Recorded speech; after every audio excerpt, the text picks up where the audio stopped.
ಮೊನ್ನೆ ಆಗಿದ ಗಾಡಿನೇ ತೆಗ್ದಿಲ್ಲ, ಇವತ್ತು ಪುನಃ ವಾಪಸ್ ಆಗಿದೆ.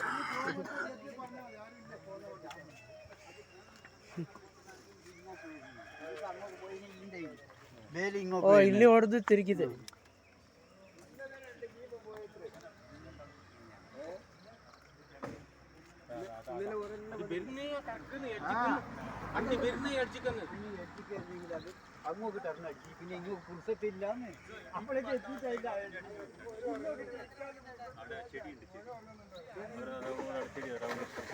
ಇಲ್ಲಿ ಆಕ್ಸಿಡೆಂಟ್ ಆಗಿ 3 ದಿನ ಆಯಿತು. ಮೊನ್ನೆ ಆಕ್ಸಿಡೆಂಟ್ ಆಗಿ ಗಂಡ ಹೆಂಡತಿ ಇಬ್ಬರು ಸತ್ತೋದ್ರು.